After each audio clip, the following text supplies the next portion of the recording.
आज हम बात करते हैं इन्वायरमेंट की।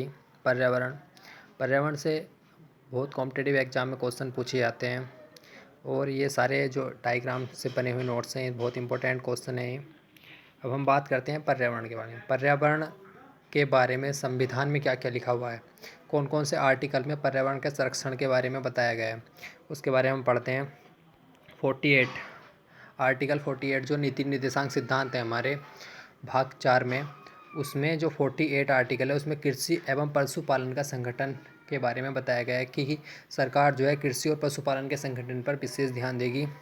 उसके बाद 48 के कै में जोड़ा गया था कि राज्य देश के पर्यावरण के संरक्षण तथा उसमें संवर्धन, मतलब जो राज्य सरकार है वो पर्यावरण के संरक्षण और जो राज्य में वन हैं और वन में जो जीव रहते हैं उनकी रक्षा का प्रयास करेगी। यह अनुच्छेद 48 के कै में है।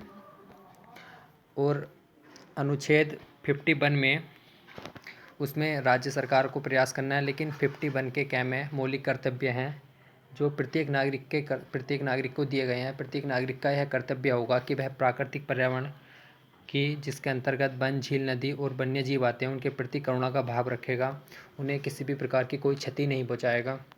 इसमें 10 मूल कर्तव्यों को प्रावधान किया गया है। और 48 के कै में राज्य सरकार को यह प्रबंध करना है और 51 के कै में मौलिक कर्तव्य है प्रत्येक नागरिक का कि हम किसी भी जो प्राकृतिक पर्यावरण है उसको किसी भी प्रकार की क्षति ना पहुंचाएं।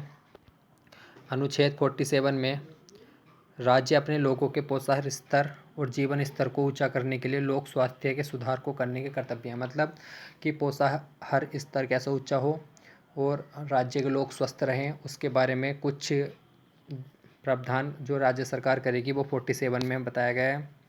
अनुच्छेद 21 जो जीवन के अधिकार को दर्शाता है, जीवन के अधिकार के बारे में बताया गया है कि जीवन का जो अधिकार है वो उस पर सुप्रीम कोर्ट द्वारा व्याख्या की गई थी कि स्वच्छ पर्यावरण के अधिकार को भी उपबंधित इसमें किया जाए। मतलब जीवन का जो अधिकार है वो तभी होगा जब स्वच्छ पर्यावरण होगा, स्वास्थ्य अच्छा रहेगा तभी। तो ये कुछ संविधान में कुछ आर्टिकल थे जो पर्यावरण से रिलेटेड थे। अब हम बात करते हैं अधिनियम। पर्यावरण से संबंधित कुछ अधिनियम आए हैं जो समय समय पर आते हैं, जिसमें हम वन संरक्षण अधिनियम की बात करते हैं। वन संरक्षण अधिनियम 1980 में आया था। इस अधिनियम में यह बताया गया था कि जो वन की भूमि होती है उन्हें गैर वानिकी के लिए यूज नहीं किया जा सकता, और जो पेड़ों की कटाई है, लकड़ी, छाल या पत्तों का जमाव, खनन जैसी गतिविधियों को दंड के दायरे में लाया गया, मतलब बिना इजाज़त के ऐसे पेड़ उड़ नहीं काट सकते। इसके बारे में वन संरक्षण अधिनियम में बताया गया था। अब हम बात करते हैं वन्य जीव संरक्षण अधिनियम। वन्य जीव संरक्षण अधिनियम 1972 में आया था। वन्य जीव संरक्षण अधिनियम 1972 में आया था। हर एग्जाम में वैसे इनका ईयर ही पूछा जाता है, बहुत इंपॉर्टेंट है कि वन संरक्षण अधिनियम 1980 में, वन्य जीव संरक्षण अधिनियम 1972 में। इसमें वन्य जीवों के संरक्षण के बारे में बहुत सी धाराएं जोड़ी गई हैं। अब हम बात करते हैं, अगला है जल प्रदूषण निरोधक एवं नियंत्रण अधिनियम, कि जल को प्रदूषण होने से कैसे रोका जा सकता है, उसके बारे में इस अधिनियम में 1974 में आया था। बहुत इंपॉर्टेंट है ये भी। वायु प्रदूषण को कैसे रोका जा सके उसका अधिनियम 1981 में। पर्यावरण संरक्षण अधिनियम बहुत इंपॉर्टेंट है, 1986 में आया था ये। कीटनाशक अधिनियम 1968। जैव विविधता अधिनियम बहुत इंपॉर्टेंट है, 2000 में आया था ये। 2002 में है वैसे, लेकिन राज्य स्तर पर इस पर कुछ कानून 2000 में बने थे, लेकिन वैसे जैव विविधता अधिनियम केंद्र सरकार द्वारा 2002 में आया था। राष्ट्रीय हरित न्यायाधिकरण, मतलब जो पर्यावरण के मामले होते हैं उन्हें, छोटे छोटे मामलों को भी सुप्रीम कोर्ट या हाई कोर्ट नहीं ले जा सकता, उनके लिए एक राष्ट्रीय हरित न्यायाधिकरण की एनजीटी की स्थापना की गई है, 2010 में हुई थी। उसमें क्या है, इसका मुख्यालय जो है भोपाल में है। जो ये है, जो पर्यावरण से संबंधित कानूनों के प्रभावी क्रियान्वयन और पर्यावरण से संबंधित विवादों को निपटाने के लिए राष्ट्रीय हरित न्यायाधिकरण की स्थापना की गई है। इसका जो मुख्यालय भोपाल में है, और यह एनजीटी गठित करने वाला, नेशनल हरित न्यायाधिकरण गठित करने वाला, जो यह विश्व का तीसरा देश है। पहला देश ऑस्ट्रेलिया, दूसरा न्यूजीलैंड है, भारत जो है तीसरा देश है। कुलदीप सिंह के विशेष निर्णय से इनको हरित जज कहा जाता है। इन्होंने पर्यावरण से संबंधित तो एक विशेष निर्णय दिया था, उसके लिए इन्हें हरित जज की उपाधि दी गई है। 5 शाखाओं में है ये एनजीटी, और 20 पर्यावरण विशेषज्ञ रख सकते हैं इसमें, और 20 न्यायाधीश रखने की अनुमति है। अब हम बात करते हैं पर्यावरण विशेषज्ञ, मतलब पर्यावरण के लिए कुछ लोगों का विशेष योगदान रहा है। उसमें किन किन था? पर्यावरण पर महात्मा गांधी जी ने एक स्टेटमेंट दिया था, कभी कभी एग्जाम में पूछा जाता है कि प्रकृति हमारी ज़रूरतों को पूरा कर सकती है लेकिन हमारे लालच को नहीं। यह महात्मा गांधी का स्टेटमेंट है। नर्मदा बचाओ आंदोलन, नर्मदा नदी पर विभिन्न परियोजनाओं का विरोध करने के लिए 2 नाम सामने आते हैं, मेधा पाटेकर और अरुंधति रॉय। अरुंधति रॉय जो है और मेधा पाटेकर, ये नर्मदा बचाओ आंदोलन से संबंधित है, कई बार एग्जाम में पूछे जा चुके हैं ये भी। डॉल्फिन मैन ऑफ इंडिया, मतलब डॉल्फिन के संरक्षण के लिए जिनका नाम सामने आता है वो है रविंद्र कुमार सिन्हा, और इन्हें डॉल्फिन मैन ऑफ इंडिया के नाम से जाना जाता है। भारत का जल पुरुष राजेंद्र सिंह है, बहुत इंपॉर्टेंट क्वेश्चन है। जल संरक्षण के बारे में इन्होंने अथाह प्रयास किए। अब हम बात करते हैं डॉक्टर रामदेव मिश्रा, इन्हें भारत में पारिस्थितिकी के जनक के नाम जाना जाता है। इन्होंने 1956 में international society for tropical ecology की स्थापना भी की थी। बनारस हिंदू विश्वविद्यालय में शिक्षण एवं शोध का कार्य भी इन्होंने किया है। भारत में पारिस्थितिकी के जनक हैं। अब हम बात करते हैं डॉक्टर नॉर्मन अर्नेस्ट बोरलॉग, 1950 में इन्होंने गेहूं पर शोध किया था। 1970 में इन्हें नोबेल शांति पुरस्कार से नवाजा गया है। और भारत में जो बोरलॉग जो है वो कृषि क्षेत्र में दिया जाता है पुरस्कार। सलीम अली के बारे में जानते हैं। सलीम अली एक पक्षी वैज्ञानिक थे, इन्हें पक्षियों से बहुत प्रेम था और भारत के बर्ड मैन के नाम से भी इन्हें जाना जाता है। पक्षी वैज्ञानिक थे एक, भारत के बर्ड मैन के नाम से भी जाना जाता था। इनकी एक पुस्तक थी बुक ऑफ इंडियन बर्ड्स, पुस्तक जो थी इनकी पुस्तक थी एक। इन्होंने केवला देव नेशनल पार्क जो राजस्थान है उसका निर्माण में बहुत योगदान दिया है। जम्मू कश्मीर में इनके नाम पर एक राष्ट्रीय उद्यान है, सलीम अली राष्ट्रीय उद्यान। हम बात doctor M S Swaminathan, Bharat में हरित क्रांति के जनक जो डॉक्टर स्वामीनाथन को कहा जाता है।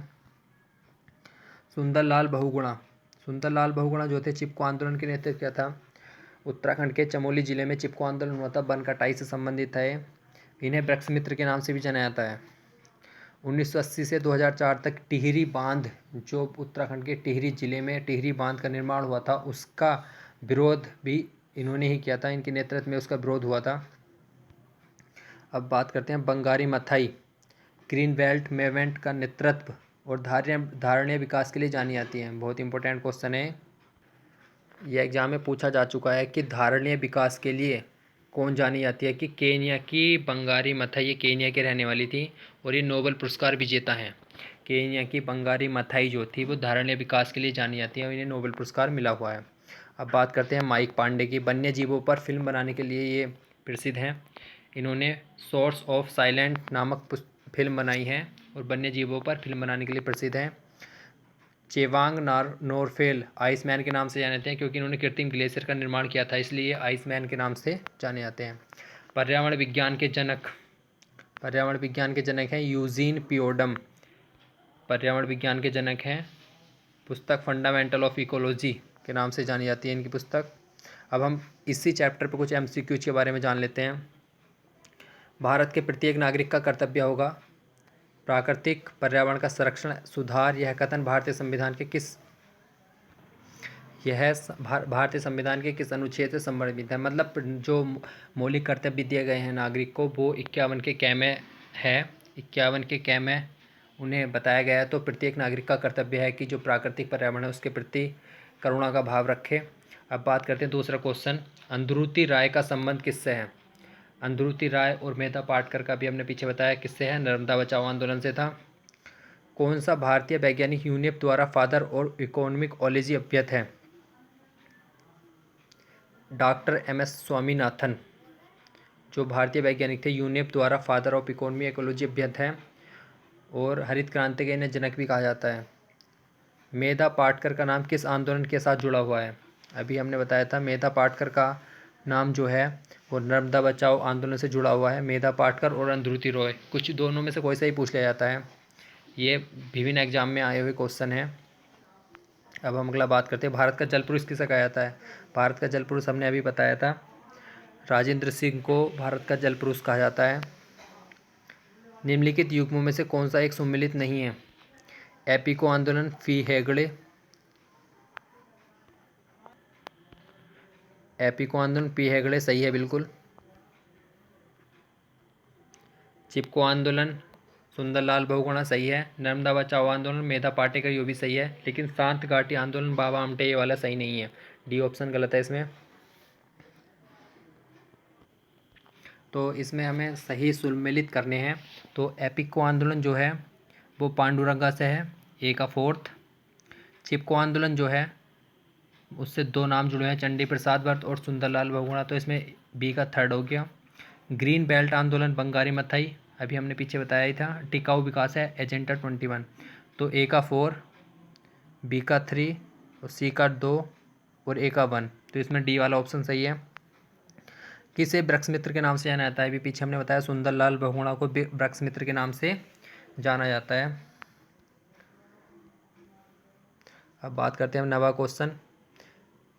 प्रकृति हमारी ज़रूरतों को पूरा कर सकती है किंतु हमारे लालच को नहीं, ये स्टेटमेंट किसका था, ये हमने बताया था पीछे, महात्मा गांधी जी का स्टेटमेंट है। राज्य देश के पर्यावरण के संरक्षण तथा उसमें संवर्धन और वन तथा वन्य जीवों की रक्षा का प्रयास करेगा, यह कथन है।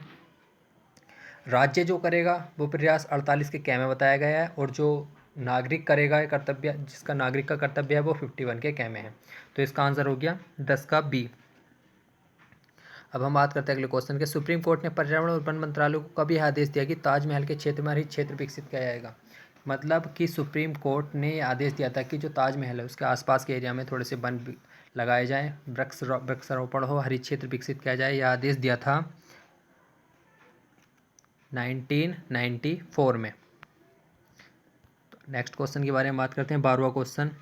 जो व्यक्ति जंगल में कम से कम 25 वर्षों से रह रहा हो उसका उस जंगल भूमि पर अधिकार हो जाता है, उससे पैदा होने वाली वस्तुओं पर उसका अधिकार हो जाता है, उस पर जो पैदा वस्तु होती हैं उसका अधिकार हो जाता है। यह जनादेश किसके द्वारा सुनाया गया था। तो यह जनादेश सुनाया गया था जंगल अधिकार अधिनियम 2007 के द्वारा। यह बताया गया है कि कोई भी व्यक्ति जो जंगल में कम से कम 25 वर्षों से रह रहा हो तो उस जंगल भूमि पर जो पैदावार होती हैं वस्तुएं उस पर उसका अधिकार हो जाता है। अब बात करते हैं हम अगले की। भारत सरकार ने वन संरक्षण अधिनियम कब लागू किया। वन संरक्षण अधिनियम 1980 में, वन संरक्षण अधिनियम 1980 में लागू हुआ है। किस देश के संविधान से मौलिक कर्तव्यों को लिया गया है। तो यूएसएसआर रूस से जो है वो भारतीय संविधान ने मौलिक कर्तव्य लिए हैं। पर्यावरण के परिरक्षण और संरक्षण हेतु पर्यावरण संरक्षण अधिनियम 1986 में आया था। तो ये थे कुछ इसी चैप्टर पे एमसीक्यूज। ऐसे ही वीडियो एनवायरनमेंट के हम आगे ही बनाएंगे डायग्राम मैपिंग नोट्स से। ये बहुत इंपॉर्टेंट क्वेश्चन है किसी भी कॉम्पिटिटिव एग्जाम के लिए। एक बार रोज रिवाइज कर लेते हैं। वन संरक्षण अधिनियम 1980, वन्य जीव संरक्षण अधिनियम 1972, जल प्रदूषण 1974, वायु प्रदूषण निरोधक 1981, पर्यावरण संरक्षण 1986। तो ये कुछ कानून थे जो बहुत इंपॉर्टेंट है एग्जाम की दृष्टि से।